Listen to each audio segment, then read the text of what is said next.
सीताराम। आज हम लोग गणित का कक्षा 10 का जो है सब्जेक्टिव प्रश्न पढ़ने वाले हैं 10 को। जैसे लिखा है पहला प्रश्न 96 तथा 404 का अभाज्य गुणनखंड से जो है मौसा ज्ञात करें। मौसा तथा लौसा ज्ञात करें। 96 तथा 404। 96 तथा 404। 96 को लिख सकते हैं 2 के घात 5 और गुणे 3। 96 का 2 को 5 हो जाएगा, 2 से 48 दूनी 96, फिर 2 से 16 24 दूनी 48, फिर 2 से 12 दूनी 24 और फिर 2 से 6 दूनी 12 और फिर 2 से 2 3 6 फिर 2 जो है 1 2 3 4 5। फिर 2 के घात 5 है गुणे 3। 404 का अभाज्य गुणनखंड जो हो जाएगा, प्रत्येक भाज्य संख्या के जो है एक अभाज्य गुणनखंड के रूप में लिख सकते हैं। सबसे पहले 2 से कटाते हैं, फिर 3 से 5 से 7 से 11 से अभाज्य संख्या से। 2 से कटाएंगे तो 2 0 2 202 दूनी 204 404 200 फिर 2 एक बार में फिर 0 101 2 के पावर 2 और गुणे 101। तो मौसा जो है उभयनिष्ठ दोनों में जो संख्या मिल जाता है वो जो है मौसा होता है।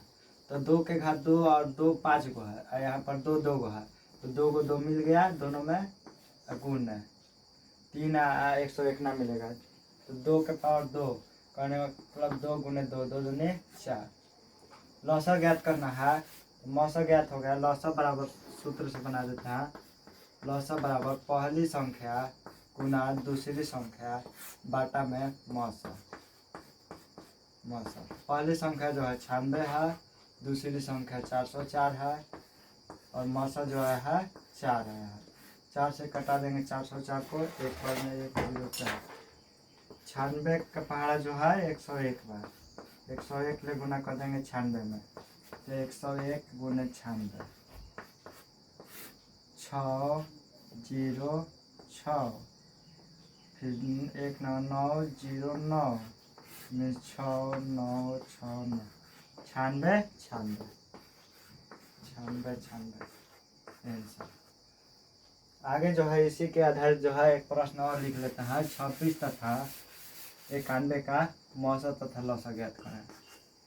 26 तथा 91 का 26 तथा 91 के मौसा तथा लौसा ज्ञात करें। मौसा 26 को लिख सकते हैं 2 गुने 13। 91 को लिख सकते हैं 7 गुने 13, 7 91।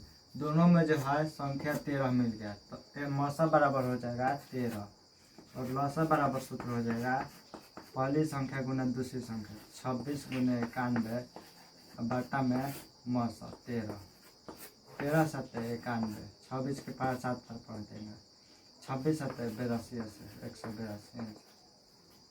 आगे जो है प्रश्न ये जो है अभाज्य गुणनखंड से लौसा तथा मौसा ज्ञात करें। दूसरा प्रश्न है, बिना लंबी विभाजन प्रक्रिया किए बिना बताने का है कि दशमलव प्रसार शांत है कि अशांत है। दशमलव प्रसार शांत है कि अशांत है। जैसे लिखा है 7 बटा में 8, 7 बटा 8 का जो है दशमलव प्रसार ज्ञात करना है। तो 7 को लिख सकते हैं 7 और 8 को लिख सकते हैं 2 गुने 2 गुने 2। हर का अभाज्य गुणनखंड तोड़ देंगे तो बराबर 7 बटा में 2 के घात 3। नीचे यहाँ जो है हर, चूँकि हर जो है हर ऊपर आंसर, नीचे जो है हर है। हर जो है 2 के पावर n और 5 के पावर m के रूप में है, m के रूप में है, रूप में है। इसलिए जो है यह शांत है, शांत दशमलव है, शांत है। 7 बटा 2 के पावर 3 लिखा है गुने 5 के पावर 0 में 5 एक गुना है, तो ये जो है 2 और 5 के रूप में है तो शांत है। और 2 के और 5 के रूप में गुणनखंड नहीं आएगा नीचे वाला के, तो वो जो है अशांत है। आगे जैसे देख लेते हैं 11 बटा 30। 11 बटा 30 दूसरा प्रश्न है 11/30। तो 11 जो कहते हैं और नीचे हर का गुणनखंड 30 को तोड़ देंगे तो 2 से 15 दूनी 30 है और फिर 3 से 3 5 15, 2 गुने 3 गुने 5। यहाँ चूँकि जो है हर 2 के पावर n इंटू 5 के पावर m के रूप में नहीं है, क्योंकि 2 आया और 5 आया, इसके अतिरिक्त जो आ गया 3 भी आ गया गुणनखंड में। तो 2 या तो 2 रहेगा या तो 5 है, या दोनों रहेगा तो शांत है। दोनों के अतिरिक्त जो अंक आएगा तो अशांत है के रूप में नहीं है, नहीं है, नहीं है। इसलिए जो है दशमलव प्रसाद जो है अशांत है, यह अशांत है, अशांत है। आगे जो प्रश्न है, यदि 15 cot a बराबर 8, त्रिकोणमिति का प्रश्न है। यदि 15 cot a बराबर 8 लिखा है, लिखेंगे। तीसरा प्रश्न है, यदि 15 cot a बराबर 8 लिखा है तो साइन ए और सेक ए का मान ज्ञात करो। साइन ए और सेक ए का मान ज्ञात करो। सेक ए 15 cot a बराबर, चूंकि दिया है हल लिखेंगे। 15 cot a बराबर 8 लिखा है तो cot a बराबर लिख सकते हैं 8 बटा में, ये जो गुना में है तो बटा में 8/15। cot थीटा बराबर होता है सूत्र b बटा में p बटा b होता है tan का, तो इसका उल्टा होता है cot का, तो b बटा p। आगे लिखेंगे, आकृति बना लेते हैं। सबसे पहले a b c, तो b बटा में p, तो b जो है 8 है और p जो है 15 है। आधार जो है 8 है और लंब जो है 15 है। तो आगे ए बी बराबर सूत्र हो जाएगा। ए बी बराबर साइन थीटा बराबर होता है p बटा में h, मीन्स h जो है कर्ण ज्ञात करना है। तो कर्ण बराबर हो जाएगा रूट में BC² प्लस AC², मीन्स 15 के स्क्वायर, BC बराबर 15 है जोड़ 8 के स्क्वायर। तो 15 के पहाड़ा 15 बार पढ़ेंगे, तो 15 गुना 15 तो 225, 225 प्लस 8 8 64, ये हो जाएगा 5 4 9 और 6 2 8 और फिर 289, और 289 का जो हो जाएगा गुणनखंड 17 गुने 17 लिख सकते हैं। तो 2 के बदल 1 17, इस h जो आया 17 आया। तो p बटा h, तो p जो है 15 है और बाटा में h जो है 17 है। आगे सेक ए बराबर cos थीटा बराबर होता है b बटा h, तो इसका उल्टा होता है तो h बटा में b। h जो है 17 और आधार जो है 8, ये जो हो गया आंसर। इसके आधार पर जो है एक और प्रश्न देख लेते हैं। दूसरा प्रश्न है, आगे लिखा है जैसे ABC एक समकोण त्रिभुज है जिसमें B जो है समकोण है। ABC समकोण त्रिभुज है ABC, जिसमें B जो है समकोण त्रिभुज है। यदि AB बराबर 24 है, AB बराबर 24 सेंटीमीटर तथा BC बराबर 7, BC बराबर 7, तो यहाँ पर ज्ञात करना है AC तथा साइन A तथा cos A का मान ज्ञात करें। तो आगे लिखेंगे 24 सेंटीमीटर है, तो यहाँ पर जो है साइन A का मान ज्ञात करना है और cos A का मान, तो यहाँ पर जो है AC जो है ज्ञात करना है। तो AC बराबर सूत्र हो जाएगा AB² प्लस BC²। कर्ण बराबर सूत्र होता है लंब स्क्वायर प्लस आधार स्क्वायर। 24 के स्क्वायर कर देंगे प्लस 7 के स्क्वायर, 24 के पार 24 बार पढ़ेंगे तो 576, 576 प्लस 7 7 49, 576 को और 49 को तो 625, और 625 का वर्गमूल 25 गुने 25 25, यहाँ पर जो कौन आया 25 आया। तो साइन ए बराबर पी बटा में एच। ये जो है तो ये जो है आधार है, क्योंकि ये बोला है आधार है, ये जो है लंब है, ये जो है कर्ण है। तो पी बटा एच, ये जो है 7 बटा में कर्ण जो है 25। कॉस ए बराबर तो बी बटा एच। बी बटा एच करने का मतलब बी जो है 24 है, 24 और एच जो है 25 है।